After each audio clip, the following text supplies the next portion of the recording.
بسم الله الرحمن الرحيم. السلام عليكم ورحمة الله تعالى وبركاته. كلنتي وعنا وناكسن داوديال إلى هانتي بميل كستو joogtaan halkan waa telefishinka madaxa bannaan ee RATV studio labaad ee gudaha magaalada Boorama. Daawadayaal waa xilliga aad nooga barateen barnaamijkii wargeysida oo aalaabaan la socotiyo anigoo ah Sakariya Cabdi Sheekh Faarax Sakariya Saxane.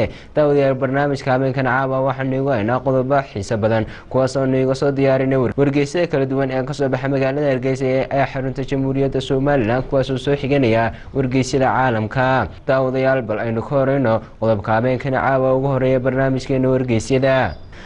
wargeyska geeska Afrika ee ka soo baxay magaalada Hargeysa xarunta Jamhuuriyadda Soomaaliland ayaa waxa uu bogiisa hore ku soo daabacay in marwada dalkaasi Japan ee Akia Abe ay ka gaabsatay in ay la kulanto madaxweynaha dalkaasi Mareykanka xilli lagu guda jiray shirkii G20 ee ka socday dalkaasi Japan. Bal daawadayaal aan wada eegno qormadani sida ay u dhigan tahay. waa tahay daawadayaal bal qodobkaasi qodobka ku xiga hadaynu u gudubno.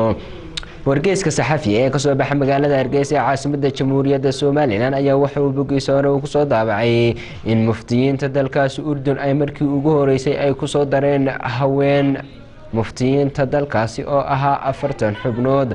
bal daawadayaal warbixintani siday u dhigan tahay aynu wada eegno. waa tahay daawadayaal waxaan filayaa qodobkaasi in aad ka wada hesheen, bal aynu ku sii socono qodobada kale ee barnaamijkeenani habeenkani caawa wargeysida. wargeyska Jamhuuriya ee ka soo baxay magaalada Hargeysa xarunta Jamhuuriyadda Soomaaliland ayaa waxa uu bogiisa hore ku soo daabacay in haddii ayna dunidani gabdho jirin baabuurna la soo saareen. bal daawadayaal qormadani siday u dhigan tahay waa sida tani aynu wada daawano. wargeyska saxafi ee ka soo baxay magaalada Hargeysa ee xarunta Jamhuuriyadda Soomaaliland ayaa waxa uu bogiisa hore ku soo daabacay isagoo soo xiganay wargeysada caalamka in xilliga habeenkii la hurda ay hurdadaasi jidhka u leedahay caafimaad aad u fara badan. bal daawadayaal warbixintani aynu wada daawano.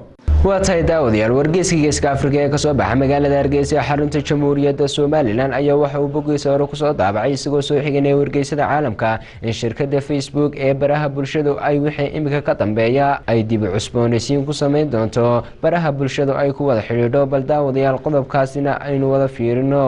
tahay daawadayaal weli waxaad nagala socotaan telefishinka madaxa bannaan ee RATV studio labaad ee gudaha magaalada Boorama. waxaynu ku guda jirnaa oo dhexda kaga jirnaa barnaamijkeenii wargeysada ee habeenkani caawa oo idin la socodsiinayo anigoo ah Sakariya Cabdi Sheekh Faarax Sakariya Saxane. bal daawadayaal qodobkaasi qodobka ku xigana waxa uu sheegayaa warbixin cusub oo bogiisa hore uu ku daabacay wargeyska geeska Afrika oo soo xiganay wargeysada ka soo baxa caalamka ayaa waxa uu bogiisa hore ku soo daabacay cuntada aynu isticmaalno noocyadeeda kala duwan waqtigii la sameeyay. bal daawadayaal qodobkani aynu fiirino. waa tahay daawadayaal habeenkan caawa intaas waxaa noogu dhan barnaamijkii wargeysada oo idin la socodsiinaya anigoo ah Sakariya Cabdi Sheekh Faarax Sakariya Saxane. waxaanad kala socoteen telefishinka madaxa bannaan ee RATV studio labaad ee gudaha magaalada Boorama. daawadayaal barnaamijkan inta dib u kulmi doono waxaan ugu dhaafaynaa aniga bahdi habeenkan caawa ka qayb qaadatay soo tuminta barnaamijkeenan. waad ku mahadsantihiin daawashadiina. habeen wanaagsan saaxiibayaal.